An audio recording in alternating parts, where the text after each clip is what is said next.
새벽 7시에 법회를 열지 않을 수 없는 어려운 여건인데도 불구하고 서울에서, 부산에서, 그리고 진주에서, 또 창원에서 멀리 이런 난관을 무릅쓰고 참여해 주신 여러 도반들께 깊은 감사와 공경을 드립니다. 그리고 참 어려운 여건 하에서 이 대우법당을 세우기 위해서 애써 주시고 원세워 주신 대구 관계자 여러분들, 참석한 여러분들께도 깊은 감사와 공경을 드립니다. 제가 오늘 여기 우리들의 영원한 스승이신 백성욱 박사님의 사진을 모시고 왔습니다만은 저는 누구보다도 여기 어떤 분보다도 또 밖에 있는 어떤 분보다도 이 백 박사님을 오랫동안 모셔왔습니다. 4년 동안 출가했을 뿐만 아니라 거기서 나왔을 때도 한 10여 년 동안 꾸준히 찾아뵙고, 그리고 열반하신 이후에도 그분의 뜻을 받들어서 실천하려고 노력을 해왔고, 그분의 뜻이 담긴 백성욱 문화재단을 창립을 해서 그래서 그 가르침을 세계적으로 피도록 노력하고 있습니다. 저는 스스로 누구보다도 우리 백성욱 박사님에 대해서 잘 안다라고 생각을 했고, 그분의 위대성이 얼마나 크다는 것을 알게 됐고, 그리고 그분의 가르침이 꼭 세계화해야 된다는 것을 누구보다도 절실히 느끼고 있습니다. 제가 그래서 그분을 불세출의 도인이라는 그런 이름을 붙이게 됐고, 이런 이름으로 BTN에서 방영하도록 그렇게 돈을 내고 작년에 드디어 그것이 방영하게 됐습니다.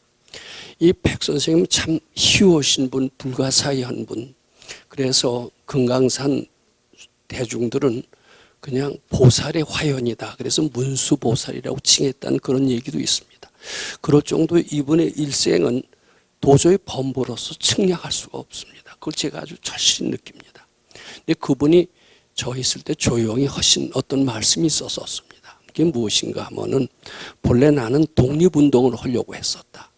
도통을 하고 싶었기보다도 우리 백 박사님께서 1987년 생이시고 그 13살 되더니 나라는 뺏겼습니다. 그때는 불교를 믿고 도통을 해야 되겠다 이런 생각보다도 나라가 빼앗겼으니 나라를 독립해야 되겠다라고 하는 것이 양식이 있는 한국인들의 공통적인 생각이었을 것 같습니다. 독립운동이 절실한 염원이었다라고 합니다.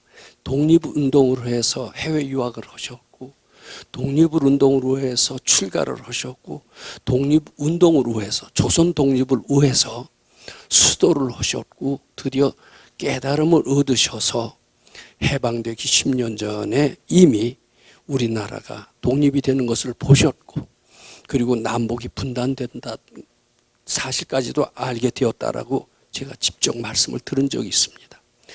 백 선생님께서 마침 해방이 되시고 보니까 이제 내 소원을 다 이루었다 이런 생각이 들더랍니다. 1945년 8월 15일입니다. 이제 내 소원을 다 이루었다 하는 마음, 그 마음이 무슨 마음인 줄 아느냐 이렇게 저한테 물으셨어요. 성공했다라는 마음은 치심이고 죽은 마음이다. 이제 우리나라가 해방이 됐구나 하는 성공했다는 마음이 들자마자 이제는 더 이상 세상에 살아갈 의욕도 희망도 없다. 이제 죽지, 그런 마음이 들더랍니다. 그래서 죽기를 결심하려고 하셨다고 그럽니다. 근데 죽으려고 보니까 해야 될 하나의 과제가 남은 것이 생각이 나더라는 거예요. 아마 1945년 해방이 되자 내 소원을 다 이뤘다라고 생각하시고, 내 할 일이 더 이상 없다라고 생각하시고 세상을 떠나려고 했을 때 내가 해야 될 한 가지 과제가 무엇일까 여러분들이 이렇게 물으신다면은, 아마 동국대학교를 설립하시기 위해서 그때 세상을 못 떠나셨을 것이다 이렇게 말씀하시는 분이 아마 대부분이 아닐까 생각을 합니다. 그런데 백 선생님의 대답은 그게 아니었습니다. 동국대학교를 세우는 일이 내 일이 아니다. 도량에서 인재를 키우는 것이 내 남은 과제였던 것을 알았다. 소사가 있기 때문에 나는 죽는 것을 포기를 했고 소사도량을 위해서 나는 살아남았다. 단 한 사람이라도 건져줬으면 다행이다. 이런 말씀을 저한테 주셨습니다. 아마 백 선생님께서는 그만큼 소사도량에 애착을 가지시고 그 가르침을 소사도량에 있는 인재들한테, 사람들한테 심어줘서 아마 그 가르침이 세계적으로 뻗어나가기를 바라시지 않았을까 하는 것이 제 추측입니다. 사실은 정확한 원인은 저도 모릅니다. 그러면 제가 소사도량에서 4년을 모시고 있으면서 그 도인께서 하시고 싶었던 말씀이 무엇일까? 이것이 제가 소사도량에 출가했던 중요한 그 목적 중에 하나였는지도 모릅니다. 백 선생님께서는 소사도량에서 우리들한테 무엇을 일러주고 싶으셨을까? 저는 이제 알았어요. 그것이 무엇이냐면 너희들은, 그대들은, 이제 그대들이라는 표현을 잘 쓰십니다. 그대들은 말하자면 가정이라면 누구의 부인도 아니요, 누구의 남편도 아니요, 누구의 아버지도 아니요, 누구의 자녀도 아니다. 또는 내가 대기업에 다닌다면 어떤 직장의 일원도 아니요, 교수라는 직장을 가진다면 교수의 한 사람도 아니요, 나는 부처님 시봉하는 사람이다라는 것을 일깨워 주시기 위해서 그 말씀을 우리들 마음속에 각인시키기 위한 것이 그분이 소사도량을 세우시는 목적이고 그 가르침을 통해서 사람을 밝게 하시려고 하시지 않았나, 저는 이렇게 생각을 합니다. 그럼 이런 얘기를 들으시면 우리는 누구의 아들도 아니요, 누구의 남편도 아니요, 누구의 아내도 아니요, 또는 직장에 다니는 일원도 아니요, 부처님 시봉한다라는 그 말이 왜 그렇게 중요할까? 왜 우리가 그런 생각을 가질 필요가 있을까? 이런 의문이 드실 겁니다. 근데 우리는 수시로 누구의 아버지가 됩니다. 누구의 친구가 됩니다. 누구의 남편이나 아내가 됩니다. 나는 자기 교수면 교수가 되는 것을 영광으로 생각하는 사람들이 있더라고요. 저도 교수 생활을 해보니까. 근데 그런 영광된 이론이 아니라는 겁니다. 나는 부처님의 시봉하는 사람이다. 이 말만을 꼭 가지고 있어야 되고 다른 내 앞에 붙는 모든 형용사나 수식어는 다 사라지게 해야 된다라고 그렇게 보셨던 것이 도인의 생각인데, 그렇게 해야만이 부처님을 닮을 수가 있고 그렇게 해야만이 아상이 소멸될 수가 있고 드디어는 부처가 될 수 있다라고 보셨기 때문이다, 이렇게 생각을 합니다. 나는 부처님 시봉하는 사람이다라는 말 속에는 나는 부처님 섬기기 위해서 나의 모든 것을 바친다라는 뜻이 포함되어 있습니다. 나는 나의 아상을 다 죽이고서라도 부처님을 시봉하겠다라는 뜻이 포함되어 있습니다. 아상이 죽는 과정에서 우리는 부처님을 하나하나 닮아가고 드디어는 부처가 됩니다. 부처가 되는 길은 열심히 참선해서 되는 게 아닙니다. 열심히 염불해서 되는 게 아닙니다. 세상이 좋다는 가르침을 다 실천한다고 절대로 부처가 되지 않는다고 저는 이제 확신하게끔 되었습니다. 그럼 무엇 때문에 부처가 되느냐?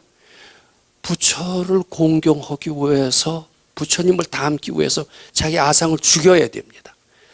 나를 죽이고 아상이 소멸됨으로써 부처를 닮아갑니다. 수도를 열심히 해서 부처님 닮아가는 게 아닙니다. 수도를 열심히 하는, 내가 하는 수도는 오히려 아상을 키울 수가 있습니다. 수도하는 이들한테 꼭 필요한 것은 나의 아상을 죽여서 부처님 시봉 잘하기를 바라는 이 가르침을 실천해야만이 밝아진다라는 것이 아마 불세출의 도인이신 백 선생님의 뜻이 아닌가 싶습니다. 백 선생께서는 지금 생각해 보니까 나는 부처님 시봉하는 사람이다라는 것을 우리 수도자들한테 각인시키기 위해서 일거수일투족이 너희들은 누구의 아들도 부모도 남편도 아내도 어떤 대한민국의 한 사람도 아닌 오로지 부처님 시봉하는 사람이다라는 것을 우리들한테 마음 깊이 심어주기 위한 것이 그분의 일거수일투족이었다는 것을 지금 절실히 느낍니다. 저는 그것을 실감나게 설명을 지금부터 드리고자 합니다. 짧은 시간에 그 말씀을 드리고 그분의 간절한 뜻이, 우리는 부처님 시봉하다 하는 사람이다 라는 것을 스스로 잠재의식이 고지들을 때까지 자꾸 되풀이해서 인식시킴으로써 부처를 닮아가고 드디어 부처가 될 수 있다라는 그러한 가르침에 공감하도록 지금부터 말씀을 시작하도록 하겠습니다. 저희가 백 박사님 도량으로 출가했던 게 이제 1967년이니까 굉장히 오래됐죠. 저는 그때까지만 해도 군대에서 장교 생활을 하다가 제대하고 사흘 만에 출가를 했습니다. 출가해서 근데 거기는 참선하는 스님들처럼 참선하는 도량이 아니라 쇠똥 있고 지저분하고 어렵고 힘든 젖소 목장을 키우는 그런 도량이었습니다. 하는 일이라는 게 아침부터 소조 짜고 청소하고 우유통 담아서 그것을 서울 우유협동조합에 배달을 해서 거기서 나오는 수익금으로 자급자족하는 도량이기도 했습니다. 그리고 그 금강경 가르침대로 그 일을 하다 보면 어렵다, 힘들다, 귀찮다, 모르겠다, 안 된다 이런 생각이 수시로 올라오는데 그 생각을 착각인 줄 알고 자꾸 부처님께 바치라는 수행을 병행해서 했습니다. 물론 아침 저녁으로 금강경 한 번씩 밖에는 못 읽었습니다. 더 많이 읽기에는 너무나 시간이 부족했던 것 같습니다. 올라오는 모든 생각, 되게 안 좋은 생각이 많았습니다. 좋은 생각은 잘 안 올라오더라고요. 근데 좋은 생각이 올라와도 물론 바쳐야 되지만 나쁜 생각들은 더더욱 바치라고 강조하셨습니다. 왜냐하면 좋은 생각을 가지고 있으면요 아무런 영향을 안 미치는 거죠. 아니에요. 나쁜 생각을 가지고 있다는 것만으로도 재앙이 되고 여러 가지 병이 되고 실패를 불러오게 된다는 거예요. 특히 나쁜 생각은 한시라도 가지고 있어서는 안 된다는 겁니다. 말고 얼른 그것을 부처님께 드리라는 겁니다. 그 뒤에는 무슨 일을 할 때 대개 우리는 이기적인 목적으로 합니다. 대학을 가기 위해서도 출세하기 위해서 갑니다. 좋은 직장에 가더라도 돈 벌기 위해서 갑니다. 좋은 배우자를 만나기 위해서 갑니다. 이런 모든 것들 다 이기적인 겁니다. 근데 이제는 이기적인 삶을 청산해서 무슨 일이든지 부처님 기쁘게 해드리는 그런 마음으로 일해라. 젖소 목장을 하는 것도 또 밖에 나가서 무슨 취직을 하는 것도 나 잘 되기 위해서 돈 벌기 위해서 이렇게 하지 말고 부처님 기쁘게 해드리라는 그런 마음으로 일해라 이렇게 가르치셨습니다. 또 거기에 또 한 가지 가르침이 있었습니다. 내가 지금 무슨 생각이든지 바치는 부처님 그리고 부처님 기쁘게 해드리기 위해서 일하라는 그 부처님 그 부처님은 거룩한 부처님도 아니요 위대한 부처님도 아니요 자비로운 부처님도 아니다. 아무 형상이 없는 가르침 부처님이다. 부처님은 형상이 없는 가르침이다. 부처님은 또 아니 계시다. 또 이런 말씀도 하셨습니다. 그런 세 가지 원칙 그 세 가지 원칙이 금강경 3, 4, 5분에 나와 있다. 이런 말도 하시고 이 금강경을 실천하는 것이 이 수도장의 과제다. 이렇게 지침을 주시면서 우리는 수도 생활이 본격적으로 이루어지게 됐습니다. 그 가르침을 실천하다 보니까 그렇게 지저분하게 느껴지던 목장도 지저분하다는 생각을 자꾸 받침으로써 지저분하지 않게 느껴졌어요.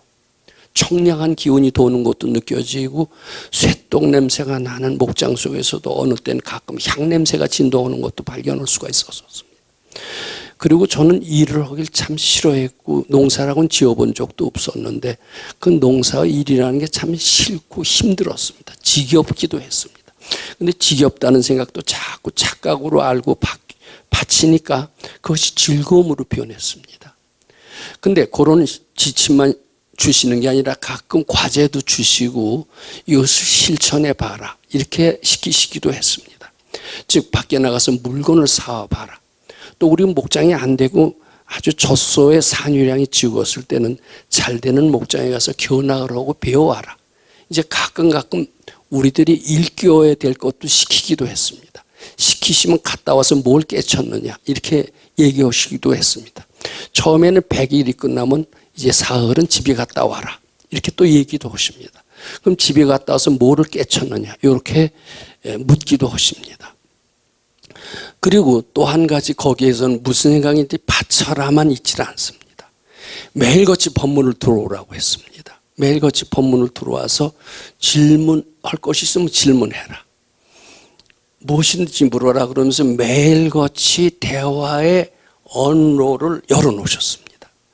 그것이 도인의 교육 방법이고 밝아지게 하는 방법이다라고 생각을 했습니다. 그런 과정을 통해서요, 저희는 점차 철이 들기 시작했던 것 같습니다. 철이 들었다는 얘기를 왜 하느냐? 저는 나이가 먹고 대학을 나오면 다 철이 드는 줄로 알았어요. 근데 대학을 나와도 어린애 같은 사람이 너무나 많다는 것을 알았습니다. 대학을 나온 게 아니라 대학 교수가 되더라도 어린애에서 벗어나지 못하는 사람이 너무나도 많다는 것을 알았습니다. 그러면 이렇게 철이 든다라는 것은 배워서 되는 것이 아님을 알게 됐습니다. 닦아야 됩니다. 그것도 도인 밑에서 닦아야 됩니다. 무슨 생각이든 바치는 가르침을 통해서 닦아야 되고, 그리고 매일같이 문답이 필요합니다. 이것은 지금 승려 교육과는 많이 틀립니다. 승려 교육은 저는 이런 식으로 바꿔야 된다는 것이 지금도 변함없는 제 소신입니다. 자, 그런 과정에서 제 사고방식이 많이 바뀌기 시작을 했습니다. 철이 들면서 많이 바뀌기 시작을 했습니다. 그전에는 매일같이 들어가서 백 선생님께 질문을 할 때는 모르는 거 있으면 바로 물었습니다. 우리 학교에서 선생님께 선생님은 많이 질문해라. 뭐 스님들도 모르는 것이 있으면 물어라고 얘기하는 그런 스님들이 있습니다. 단어 스님 같은 분은 늘 그렇게 얘기하셨습니다. 그럼 모르는 거면 모르는 거 적었다가 그걸 알려고 하는 과정을 거치기도 전에 바로바로 질문을 했습니다. 그런데 그런 질문을 하면 여지없이 되돌아오는 것은 정답이 아니라 꾸중 비슷한 것이었습니다. 아, 왜 모르는 걸 질문할 때 왜 꾸중 언짢은 표정을 하실까? 근데 그건 너무 자기 선입견이 담긴 질문, 즉흥적인 질문, 감정이 닿는 질문이었고, 또 바라서 정답만 점쟁이한테 점치는 것을 올바른 점을 요구하듯이 그런 질문이었던 거고, 그런 질문에 대해서는 별로 대답을 유쾌하게 하시지 않는 것을 발견했습니다. 깨달았습니다. 바치기 전에, 질문하기 전에 일단 받쳐보고 질문하자. 받쳐보고 생각이 정돈된 뒤에 질문하자. 그렇게 해봤더니 그때 되돌아오는 선생님의 대답은 훨씬 명랑하고 명쾌했고, 그렇게 준비된 질문에서는 깨달아지는 것도 훨씬 많은 것을 알게 됐습니다. 이러면서 저는 점차 철이 들기 시작했고, 지혜롭기 시작을 했고, 입을 벌리더라도 일단 받쳐보고 입을 벌려는 이런 어른스러운 지혜로운 사람으로서 하나하나 바뀌어가기 시작을 했습니다. 드디어 질문이 다가 아니다. 또 심사숙고해서 하는 질문이 낫기는 낫지만 그것만이 다도 아니다. 깨쳐서 내놓을 수 있으면 더더욱 좋은 것이다. 이렇게까지 저는 성숙하게 됐습니다. 저는 함부로 이제 말하는 사람이 되지 않았습니다. 함부로 질문하지 않는 사람이 되지 않았습니다. 질문할 때, 행동할 때 선입견에 담겨서 합니다. 즉흥적으로 합니다. 이런 어떻게 보면 철이 없는 삶에서 하나하나 바뀌어가면서 받쳐가면서 하자. 심사숙고해가면서 하자. 심지어는 깨우칠 때 선생님을 기쁘게 해드리기 위해서 내놓는 이런 어른스러운 제자가 되자. 이렇게까지 바뀌게 됐습니다. 저희 사고방식은 선생님 뭐 하나 해주십시오. 선생님 전지전능하시니까 제 손을 들어주십시오. 이렇게 매어 달렸던 사고방식에서 차츰차츰 선생님 기쁘게 해드리는 일이 무엇일까? 그리고 제대로 되는 질문이 무엇일까? 또 제대로 되는 질문에 대한 대답이라 저한테 소화가 되고 얻을 게 많다는 것을 많이 알게 됐습니다. 근데 이 얘기는 잘 들으셔서 기억을 해 두시기 바랍니다. 근데 지금 우리 도반들도 보면은 제가 예년에 철없이 질문했을 때와 똑같이 그런 식으로 하게 되기 때문에 그런 질문에 대한 대답으로서는 얻을 것이 매우 적다. 이렇게 저는 말씀드리고자 합니다. 자, 제가 얼마나 성숙해졌는지 한두 가지 예를 들겠습니다. 이제 그 전에 가서 물건을 사오라고 그래요. 살림을 제가 많이 맡고 있었습니다. 돈도 선생님한테 탔습니다. 왜냐하면 처음에 1년은 제 주머니 걸 털어서 썼는데 뭐 집에서 돈도 안 줘요. 그러니까 어쩔 수 없이 선생님 돈 받아서 시장에 가서 물건을 사고 있는 일을 제가 맡았습니다. 그럼 물건을 사오라고 그러면 저는 즉흥적으로 물건을 삽니다. 그전엔 즉흥적으로 샀어요. 근데 점점 철이 드니까 즉흥적으로 물건 사지 않습니다. 이게 내 돈이 아니다. 부처님 돈이다. 이 돈은 아껴야 된다. 그래서 저는 그 도산 안창호 선생을 생각을 했습니다. 도산 안창호 선생은 많은 독립을 염원하는 사람들로부터 돈을 받습니다. 근데 그것을 쓸 때는 얼마나 소중한 돈이냐 이거예요. 그래서 그 돈을 살 때는 아껴서 써야 되고 이래야 되기 때문에 꼭 물건 살 때 세 군데를 들렀다고 그럽니다. A라는 가게에 가서 가격을 물어봅니다. 그리고 바로 사지 않습니다. 또 B라는 가격을 또 가게를 들어서 가격을 물어봅니다. 또 그래갖고 좀 싸다 하더라도 사지 않습니다. 그래서 세 군데를 돌아다닌 뒤에 가장 적절하고 괜찮은 물건이 있을 때 그때 샀다라는 도산 안창호 선생을 생각을 하면서 저는 백 선생님께서 주시는 돈을 그전처럼 바로바로 바쁜 세상에 어떻게 세 군데를 돌아다녀 이렇게 하질 않고요. 신중하게 A라는 가게에 가서 그 가격이 얼마냐? 이 돈은 부처님 돈이고 함부로 쓸 수 없는 돈이다. 이렇게 생각으로 물어봅니다. 또 B라는 가게에 가서 물어봅니다. C라는 가게에 가서 물어봅니다.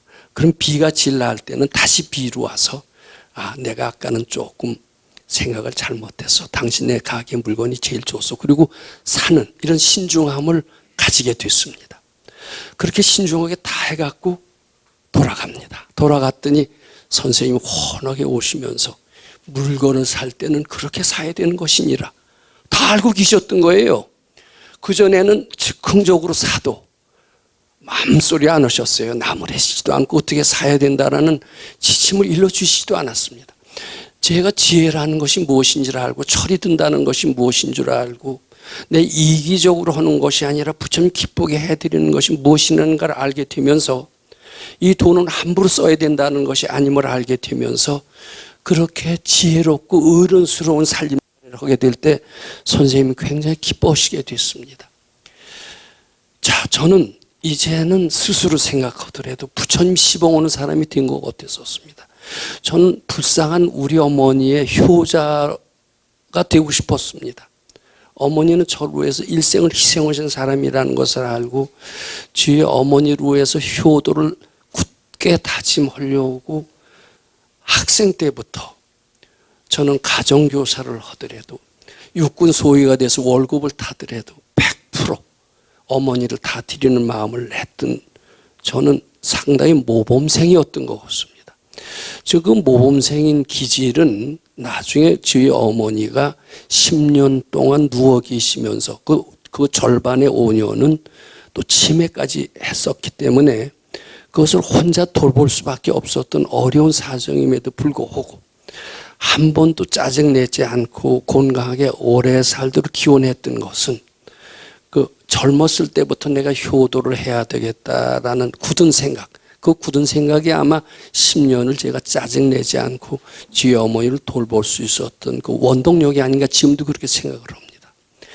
저는 그런 어머니의 아들이라는 생각을 했는데 그것까지도 바치게 됐습니다. 그것까지 바치면서 나는 부처님 시봉 오는 사람이다라고 그렇게 믿도록 자꾸 바쳤습니다. 저에게서는 하나도 실수가 없었고 하나도 딴 생각을 안 했던 것 같습니다. 지금 마음에 조금 걸리는 것은 그때 어떤 저와 마음이 잘 통하는 도반이 있었어요. 근데 상당히 어렵고 힘들 때 도반 중에서도 좀 껄끄러운 도반이 있고 싫은 도반이 있잖아요. 또 마음에 드는 도반이 있잖아요. 그러면은 아마 싫은 도반하고는 대화도 잘 안 해요. 또 선생님께 말씀 못 드리는 것은 따뜻한 도반한테 얘기하고 싶은 그런 도반이 있더라고요. 지금 생각해 보니까 그런 도반이 있었고 그런 도반하고 가끔 얘기했던 것이 저한테는 약점이 아니었나 지금 그런 생각을 합니다. 어떻게 보면 그런 도반하고 가끔 절대로 나쁜 하지도 않았습니다. 공부하는데 도움이 되는 소리만 하고 오로지 법다운 얘기만 했음에도 불구하고 친했다는 그 사실은 아마 허물이 되었던 모양입니다. 저는 도반과 다르게 아래체에서 공부를 혼자 했던 때가 있었습니다. 근데 이상하게 어느 저녁 때가 되면은 밖에서 신 끄는 소리가 자꾸 들려요. 저는 어느 한순간도 방심하지 않았던 것 같습니다. 저에게 제일 약점은 어머니를 불쌍하게 생각하는 것이 저의 가장 어떻게 되면 중생적인 면이었었는데 그 생각까지도 철저히 바쳤던 것 같습니다. 저는 오로지 부처님 시봉하는 사람이다라는 자신감이 꽉 차 있었던 것 같아요. 아까 얘기한 것처럼 저가 약간 방심했다면 약간 친한 듯한 그것도 여자 도반입니다. 여자 도반한테 속마음을 털어놓고 얘기를 하고 다소나마 위로를 받았던 것이 그때는 허물이 될 줄은 몰랐던 것 같아요. 근데 지금 생각해 보니까 그것도 상당한 허물이고 재앙의 요인이 아니었나 지금은 그렇게 생각을 합니다. 근데 신 끄는 소리가 막 들리고 뭐 금강경 읽다 보면 그런 거 여러 가지 보이는 게 있지 않습니까? 근데 어느 날 밤중에 저는 그때 아주 몸과 마음이 굉장히 가벼웠어요. 잠도 덜 자도 되고 식사도 덜 해도 되고 늘 골골했던 몸이 굉장히 강해졌습니다. 근데 가을이었던 것 같습니다. 가을에 뱀이 독이 잔뜩 오른 시절이죠. 밖에 나가는데 랜턴을 갖고 나갑니다. 발이 따끔하더라고요. 저는 벌에 자주 쏘였습니다. 근데 벌에 쏘인 그것보다는 이 뱀에 물린 것 같아요. 딱 훨씬 아프더라고요. 그래갖고 랜턴을 비춰봤더니 뱀이더라고요. 초록색 색깔인데 우리 초등학교 때 배웠잖아요. 독사는 대가리가 세모래요. 세모에 독사가 지나가는 걸 보고 이게 독사한테 물렸구나. 말만 듣던 독사가 왜 나한테 왔나. 물론 거침없이 쓰리팔을 신고 나갔던 것이 문제였습니다. 고무신만 신고 나갔어도 아마 안 물렸을 것 같은데 바로 그 질 아랫부분이 물렸거든요.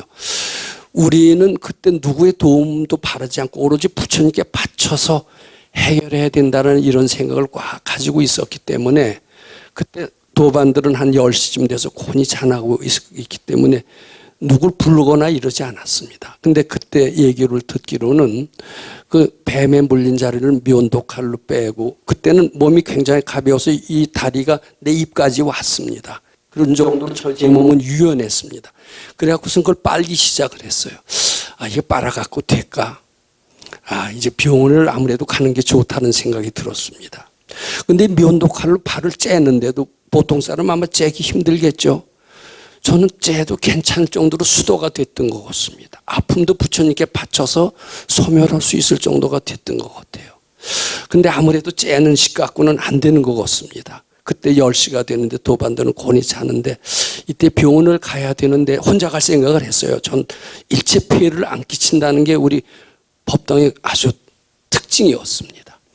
그런데 아무래도 안 되겠더라고요. 위에 곤혹에 자는 도반의 방을 놓고 오고 자전거 잘 타는 도반을 깨웠습니다. 아주 미안하긴 했지만 어쩔 수 없습니다. 내가 뱀에 물렸으니까 병원에 가자. 밤 10시가 넘어서 지금도 병원 이름 안 잊어버린데 아마 그 병원 없어졌을 겁니다. 부천 시내에 있는 성요셉병원이라고 아마 가톨릭 계통의 병원이었나 봐요. 거기로 달려갔습니다. 그 사람의 자전거 등 뒤에 타고선 거기까지 갔습니다. 근데 밤중에 이제 의사가 왔어요. 의사도 아마 뱀에 물려서 치료해봤던 경험이 아마 없는 것 같습니다. 자기 식대로 하는데 내 이 발을요 맞지도 안 하고 그냥 칼로 이렇게 딱 째고 뭐 헌뒤에 또 꼬매고 이런 것을 했어요. 좀 칼로 째고 이러는데 좀 아프더라고요. 근데 그때는 바치는 마음이 딱 충일이 되어 있기 때문에 아픈 것도 착각인 줄 알고 자꾸 바치니까 이제 의사는 연신내 눈치를 보는 겁니다. 이게 소리를 지르지 않나 뭐 하나. 아파요? 어느덧 제 눈에서는 웃음이 나왔습니다. 의사가 놀라는 것 같아요. 저는 마취 안 하고 수술하고 꼬매는 이것을 하면서 거기 사흘 동안 입원을 했습니다. 저는 괜찮겠지 그랬어요. 내가 하나도 방심하지 않고 늘 바치고 이랬는데 나한테 뭐 죽음이라는 이런 것은 있을 수가 없다. 이런 생각을 했고 그때까지만 하더라도 전 태어났습니다. 그런데 이게 왼쪽 발이었는데 그 이튿날부터 서서히 아래 검정 이게 올라오더니 넓적다리까지 퉁퉁 부어서 시커멓게 올라오는데 이러다가 죽을 것 같기도 하더라고요. 그 공포가 처음으로 생겼던 것 같습니다. 근데 제가 정말 철저히 잘 바치고 부처님 시봉 오는 사람이다라는 생각을 했다면은 그때도 바쳤어야 됐겠죠. 근데 그때 그 생각을 못하고 내가 바쳤는데도 이렇게 됐으니까 더 이상 바치는 것은 효과가 없다. 이렇게 된 것 같아요. 그때 그게 정답인 것 같아요. 그래서 죽을 것도 없고 그러면 이때는 내가 이렇게 최선을 다해서 바쳤고 한시도 방심하지 않았는데 이런 재앙이 생긴 걸 보면 이제는 바치라는 약발은 여기서 끝나는 것이로구나 이렇게만 생각을 했고 이제 사흘 동안 입원하면서 이게 점점 더 커지기 시작을 했습니다. 이제 의사는 연신 오더니 비상시에 내가 이런 때 살리는 약을 대비해 놨으니까 괜찮다. 안심을 하지만 하나도 믿어지지가 않아서 선생님께 여쭈었더니 이제 되돌아오는 대답이 그렇게 바치라고 그랬는데 그거 잊어버리고 왜 지금 와서 그렇게 하느냐. 왜 이래 딱하게 여기지도 않고 냉정하게 그런 대답이 되돌아왔습니다. 저 깨쳤어요. 바로 그때 바치라고 하시는 거예요. 우리가 바치는 목적이 뭡니까? 죽을 때 부처님 올 수 있어야 되잖아요. 죽을 때 정신이 없어지면서 나 죽소. 이게 공부하는 사람의 자세가 아니죠. 근데 어느덧 나는 그런 사람으로 되돌아가 있었던 겁니다. 저는 그 선생님 말씀에 아주 큰 경종을 울리게 됐습니다. 그때 선생님께서 다시 강조했던 게 있습니다. 너는 누구의 아들도 아니다. 물론 어머니 아들도 아니다. 누구의 친구도 아니다. 네 전공을 넌 자랑스럽게 생각하고 있지. 넌 서울대학의 일원도 아니다. 나는 시방 오는 사람이다. 어느 경우에도 어느 난관에도 나는 부처님 시방 오는 사람이다라는 생각을 잃어버리지 말아라. 이것을 또 심어주셨어요. 제 그때 그 말을 잊을 수가 없습니다. 내가 허느라고 했지만 결정적인 순간에 다 잊어버리고 혼비백산해서 한심한 철딱선이 없는 옛날의 내 본 모습으로 또다시 돌아갔구나. 그것을 일깨워주기 위해서 뱀이 물었구나. 그리고 친한 사람 만들지 말라고 하셨는데 밤중에 은밀하게 만난 건 아닙니다. 가끔 친한 사람한테 하소연한 것도 이렇게 문제가 되는구나. 그거 깨쳤습니다. 그것이 원인이 됐던 것 같아요. 그때도 내가 방심하지 않았으면 그런 일은 안 생겼을 거고 그런 소질이 저로 하여금 퇴타심 내게 했고 저로 하여금 뱀 물리게 했고 저로 하여금 혼비백산하게 만들었던 것 같습니다. 그때 또 하나 깨침 저는 한 단계 업그레이드 됐다라고 생각합니다. 그 뒤로 저는 부처님 시봉하는 사람이다라는 것을 늘 잊지 않고 생활하는 사람이 됐고 그럼으로써 점점 부처님을 닮아가게 되고 아마 드디어는 이것이 익으면 큰 깨달음으로 이어질 거로 이렇게 생각합니다. 그 뒤로도요, 저는 그 도량을 떠나서 수많은 난관을 봉착했습니다. 그때 저를 살릴 수 있었던 유일한 힘, 그것은 무엇이냐면 너는 이런 세상에 그 뒤에 라진이시니 크리시나무리티니 이런 세계적인 이런 철학자들의 책도 많이 읽었는데 나는 그런 사람의 제자도 아니다. 또 다라이라마의 제자도 아니다. 또 유명한 누구의 제자도 아니다. 나는 형상 없는 부처님의 제자다. 그런 가르침에 빠져들어갈 때도 얼른 그 생각을 하면서 바꿨습니다. 그 다음에 돈이 항상 모자라서 돈 할 때가 있습니다. 나는 돈의 노예가 아니다. 나는 부처님이 시봉하는 사람이다. 이런 식으로 또 바꾸기 시작을 했습니다. 우리 어머니가 불쌍하고 또는 우리 어머니를 괴롭히는 사람은 난 미워하게 됐습니다. 나는 증오의 노예도 아니다. 사랑의 노예도 아니다. 나는 부처님 시봉하는 사람이다. 사사건건 선생님이 간곡하게 일러주셨던 그 가르침, 그것을 대입했습니다. 대입을 하는 순간 저는 부처님을 닮아가고 그거 하는 순간 부처님은 나한테 임하시고 저한테는 지혜를 주시고 난관을 돌파하게 했습니다. 저는 확실히 깨달았습니다. 백선생님께서 해방이 되시고 이제 세상을 떠났다. 그런데 나머지 하나의 과제가 있다. 소사에서 사람을 키워서 인재를 만들어야 되는 과제가 남았다. 이렇게 생각하신 것 같고 그 인재들한테 가르쳐 주실 말씀이 무엇인가를 생각하다가 이제 알게 된 겁니다. 그대들은 부모의 아들도 아니고 누구의 남편이나 아내도 아니고 누구의 어머니도 아니고 어느 자랑스럽게 생각하는 그 집단의 일원도 아니고 오로지 부처님 시봉하는 사람이다. 이거 하나 품기 위해서 또 그것만 하나 심어준다라면 드디어 부처님을 닮아서 밝아진다라는 것, 그것을 일깨워 주시기 위해서 해방될 때 세상 떠나지 않고 살아남았다는 것을 알게 되고 그 가르침을 통해서 모든 재앙이 소멸이 되고 소원이 성취된다는 것도 알게 됐습니다. 오늘 제 이 말씀 잘 기억을 하셔서 부처님 신심 발심하시고 특히 대구 법당이 융성 발전해서 세계적인 법당의 초석이 되기를 간곡히 빌어 마지 않습니다. 감사합니다.